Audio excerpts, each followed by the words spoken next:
all the juice straight from the maker booth. Welcome to the Booth Juice.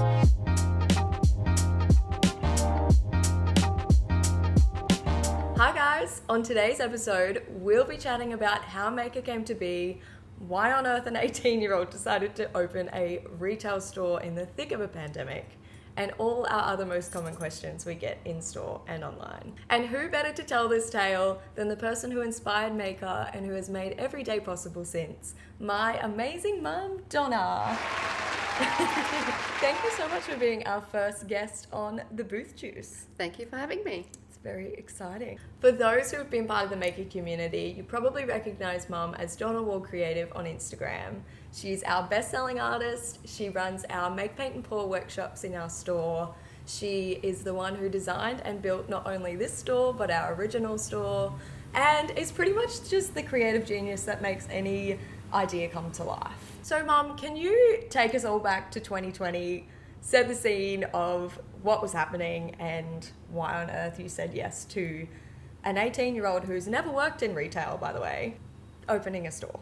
Okay, so 2020 for us was extremely hectic, as had the past maybe 10 years prior to that. Your dad and I had a busy plumbing business. We had several staff.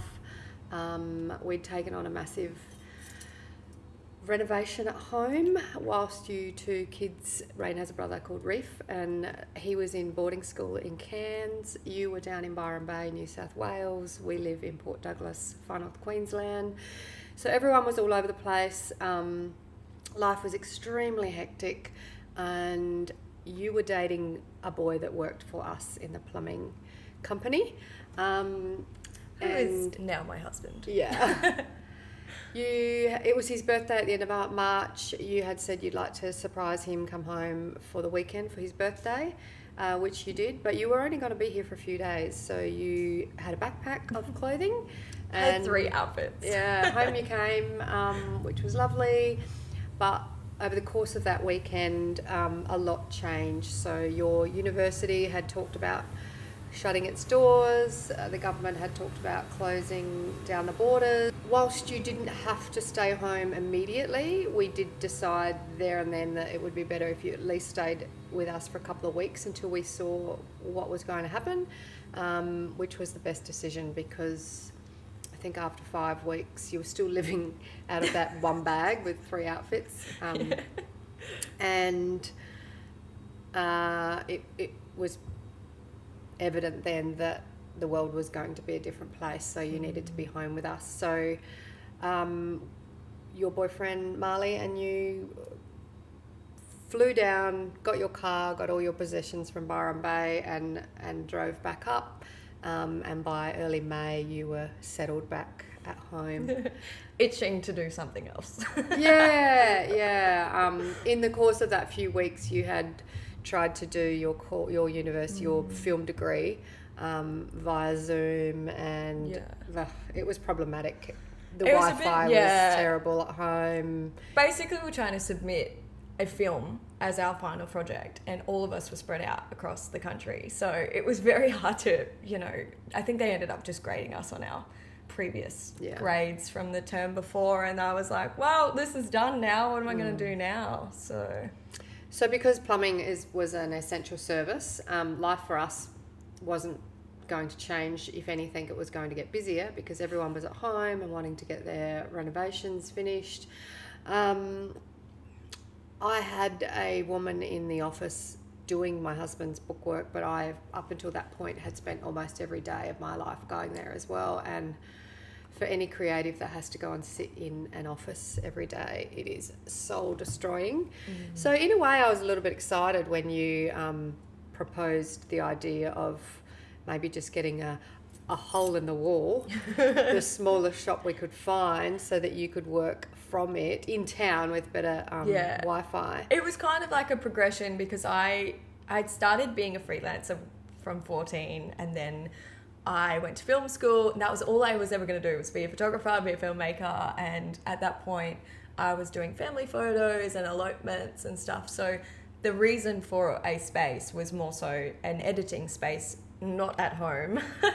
And then I have always been encouraging Mum to get back to painting because she was always painting as a kid, and she's, I mean, ridiculously creative throughout her whole life, but that everyone was re-evaluating their lives and where their direction was going. One part of the renovation was building your dad and I a whole new master suite, and our current bedroom was turning into a studio. Yeah. But in the meantime, we were living in your room, so it really was the worst time for you kids to move home because everything was upside down. Yeah.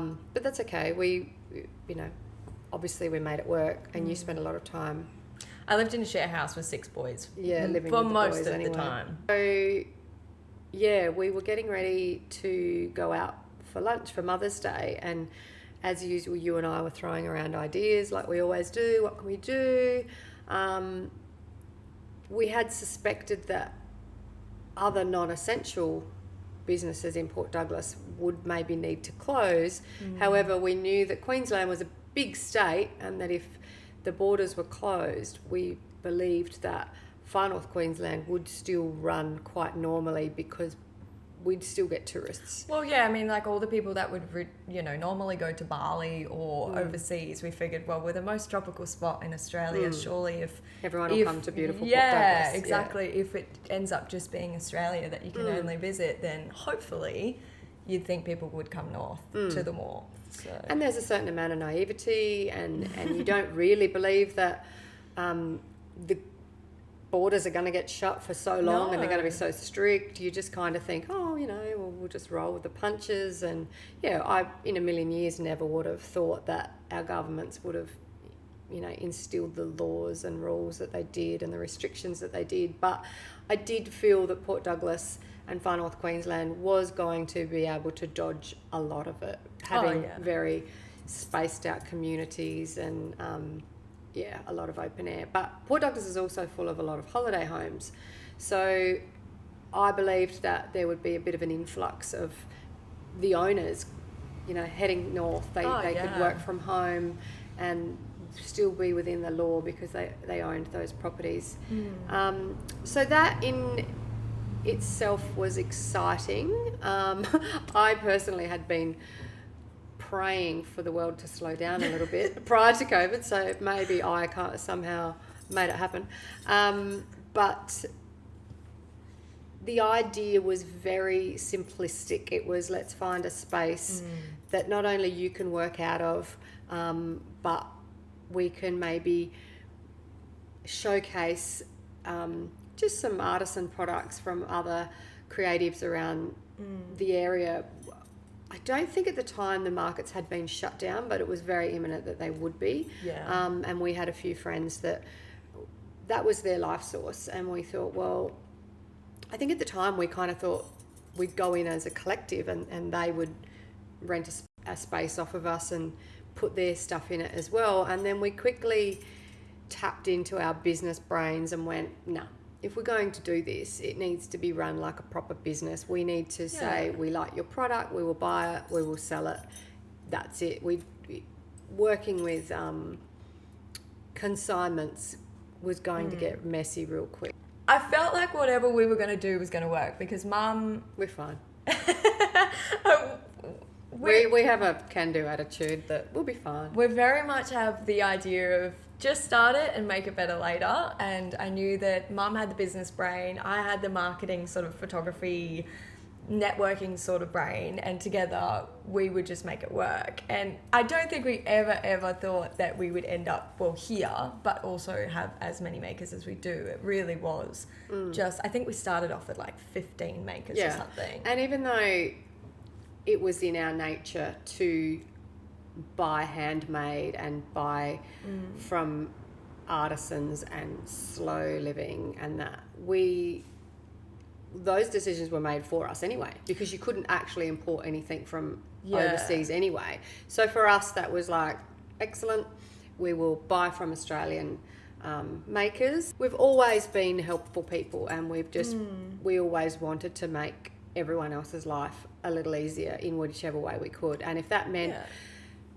giving a voice to people that were stuck in Victoria or stuck in New South Wales and getting their goods up in Far North Queensland, And even if they couldn't come on holiday, we could help their livelihood be sustained through the pandemic and the closures. So a lot of it, and for me, I always find it easy to do things if I'm doing it for the purpose of someone else. So for sure. Opening the shop for you, I wouldn't have opened it for myself, but putting in the hard work for you was okay. Golden child, thanks.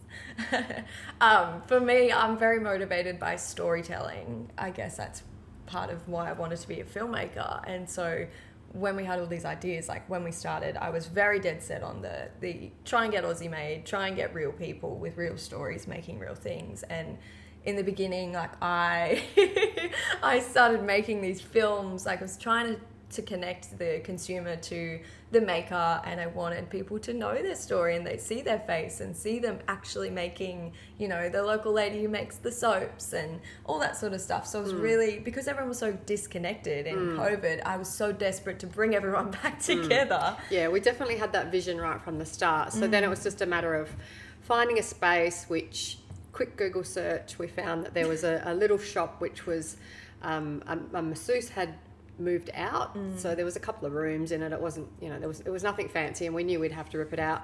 The climate was that we could kind of offer anything, and the landlord would agree to it because he didn't know if anyone was ever going to go into it. And it was next to a busy little coffee shop, and at that stage everything was normal, so we were still allowed to go and grab coffee. And I quickly had a vision of what we wanted it to look like, found a few tradies, and I think we turned it over in about 9 weeks, didn't we? Yeah, well, it was Mother's Day when we just chatted about it. And so then what's that, we the second week in May? Yeah, quickly looked online. It was the first inquiry I sent. The bloke messaged me back within half an hour, and by 10 a.m. the next day, we were pretty much signing a lease, which was pretty wild. I do remember going out for lunch, and you had written the details of how much it was going to be on a little piece of paper, and you slipped it to me at lunch because we didn't want my husband to know. Because my husband, whilst he accommodates us very well, he would have just went, oh my God, what are you two doing now? He just knows all too well what it only took a couple of hours before he found that piece of paper, and he did exactly that. He rolled his eyes and said, what are you two doing now? And I said, Trust us. Trust us, and Dad. be willing to roll up your sleeves when we ask you to, which he always does, as does my son and Rain's boyfriend Marley. Having 3 plumbers in the family is convenient, and if anyone is connected to a plumber, they generally know that plumbers think they are all trades. Oh yes. So they become carpenters and electricians and everything, plasterers, really. and so we were lucky in that sense, and we're not scared to get in and roll up our sleeves and get it done ourselves. So we needed a date. It's always good to have a date, and Rain's birthday was at the end of July, and she had just said, most things revolve around my birthday. Yeah, she said, let's make our opening day my birthday. So we hit the ground running, we renovated, and thanks to Instagram, really, we found enough makers to be able to open the doors with and enough stock to make it look cute. You know, the town, weirdly, in a town of creatives, no one was doing it. No, and I think to begin with, we only had we only spent $7,000 on everything, as far as all the stock went. We had nothing. When I look back on the photos, oh my gosh, the shelves were minimalistic, bare. We were going for the minimal look. But then it just organically snowballed. I had no idea that it would be what it is now. We absolutely stuck to our guns with aesthetics. Of course, we had plenty of people that would come and ask us if they could have their art and things, but we had a vision and we had to stick to that. I think if you're going to do something like this, you have to stick to your vision. I'd been doing the Three Birds renovation student course while I'd been renovating the house, and the one thing those girls really instill is have a vision board and go back to that vision board continuously. Thanks, girls. I had met them at a tour of Sophie Bell's house, and they were very inspirational to me, but they also made me believe that if I stuck to my gut feeling. I would always be okay. Yeah. Because your own gut feeling, obviously, it feels okay to you, so it doesn't matter what anyone else thinks. And we copped it from a few people. Everything's white and everything's brown. Oh, yeah. But it didn't matter. We opened. Yeah. We actually opened the day before to not open to the public, but we had You had a soft launch. soft A bit launch. cheeky, but yeah. We were allowed to. We Anyway. weren't on restriction if it was a private party. So Yeah. we did that. Anyway. It was beautiful. And then we opened for the proper trade on your 19th birthday. I had smashed out about 3 paintings quickly and got them framed and put them on the wall. And to my surprise, all 3 paintings sold in those first few days. And that was where we knew that we had filled a void in the town. And there were tears, weren't they? Which were not just from us, but from other people that were just like, thank you so much. And it was such a beautiful feeling to create a space where a lot of people could come. Our one big thing was every space that we build always has to feel homely, like this. We design everything around a couch. Pick a couch first and then design it. And that leather couch became so iconic in the old store, and we had to include it in this store too, but the booth's kind of taken over this store. But next to the coffee shop meant there was an influx of people from the minute we opened the doors every morning, whether they were just grabbing a coffee and coming to say hello. We opened our arms to them, bringing their puppies, their babies. Yeah. Come sit on the couch, use the bathroom, do whatever you need to do. But that's the kind of people that we are, and it felt very normal to just have another space where we opened our hearts and our arms to people. So it was beautiful. I was the happiest COVID person ever. I had my kids back. I had a creative space. I didn't have to go and do admin anymore. I just got a laptop, and I still did everything that my husband needed, but I did it from the comfort of the lounge next to the coffee shop. But yeah, that first store was just, it so organically came to be and brought us so much joy. And then that snowball effect, that small space got fuller and fuller and fuller, and we kind of got to a point where, it was 2023. The years of COVID was so good for us because obviously, as we said, people were getting these payments, they were at home, they were redoing their house, they could only go a certain point. And then once we hit 2023, it was a bit of a normality back to, the world, and people then were tightening their belts again. There was the increase of Amazon and Temu and all of that starting Interest back rates up. went up. Interest rates up, so it was a tricky time. So we were in this store that was on a side street that was great in the mornings when the coffee shop was open, but unfortunately by the afternoon, it became a bit of a ghost town. So we were kind of put in a position where we were like, okay, what's our next move? There was a new space being built up here, which used to be a restaurant, and they were putting 3 new stores in. This is very much one big street, which is called McCrossan Street. Similar to Noosa has Hastings Street.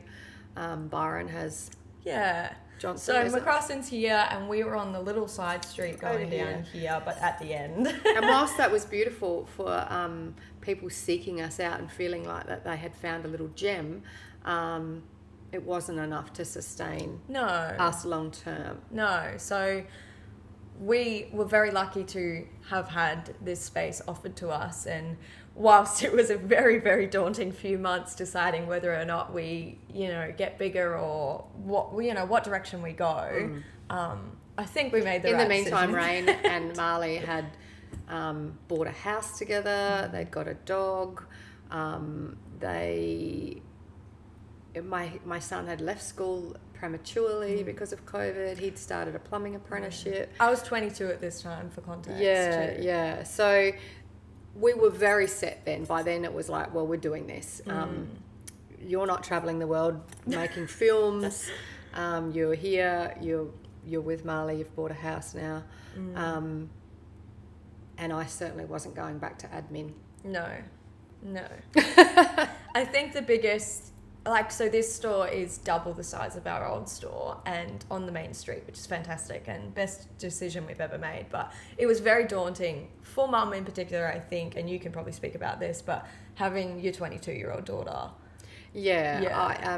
Jeff and I, we started dating when I was 15. He was 16.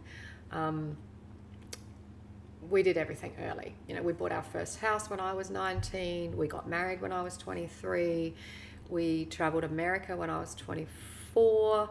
We came back, we bought a big old bus, and then we converted it into a motorhome. And by the time I was 25 and he was 26, we had left our little town and hit the road, gone Western Australia way, and we'd started travelling Australia. So in the 10 years of our relationship, we'd done all of that. And sorry, just to chime in on that picture, a 36-foot massive bus that they converted with a trailer and a RAV4 and a tinny and a motorbike. Yeah, we were 13 ton. The two of them, and a British Bulldog, all in one tow. of our British Bulldogs, just yes. for that picture, right there. Yeah, we don't do anything by halves. And this was the thing, was that whilst that had been the most amazing start to our married life, once we did get here 5 years later, like we were on the road on and off for 5 years, and then once my husband sunk his teeth into a business here, we really didn't go anywhere else. And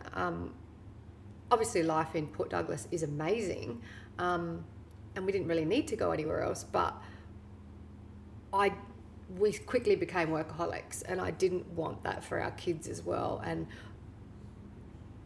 up until that point, I had saw Rain as a person that would travel the world, and she had already travelled several countries, well, not travelled but holidayed in different countries at a young age, and I didn't want her to stop doing that. I didn't want her to be so ground in this massive big business, because the business is hers. I'm just here for the ride.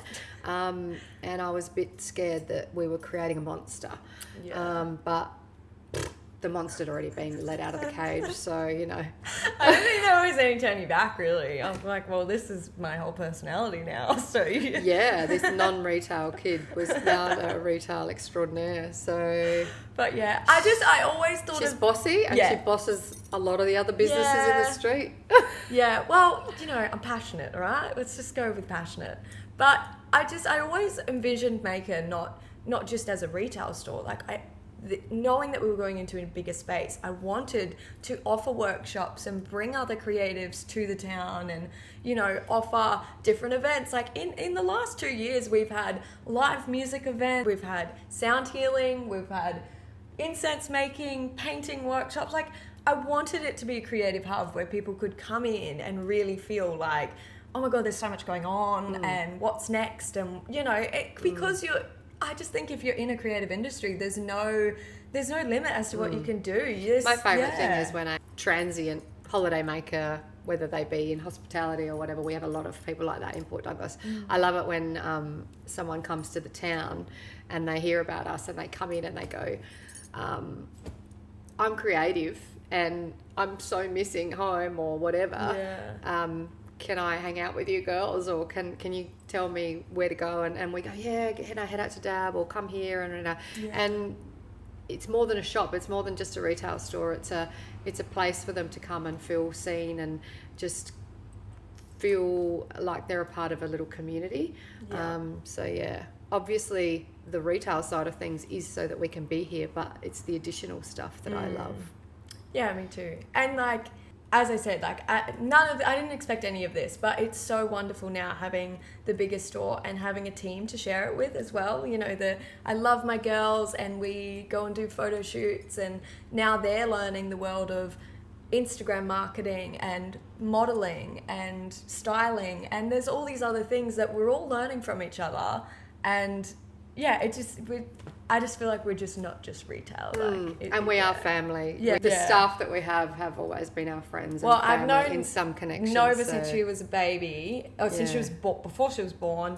Julie's pretty much been my auntie since I was that age as well. And Kayla, funnily enough, her dad worked with my mum when they were young, running the surf store. So it's all very connected, and everything at the heart is community for us. So. Anyway, so no looking back. We're so glad that we did it.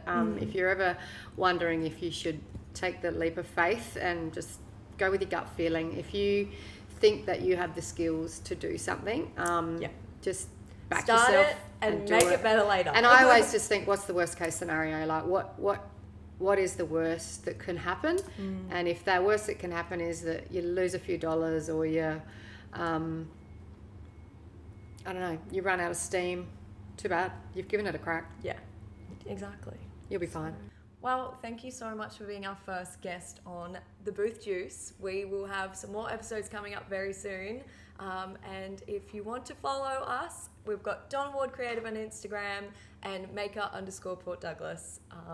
Or head to our website. Just Google Maker Port Douglas. Thank you. Have a great day.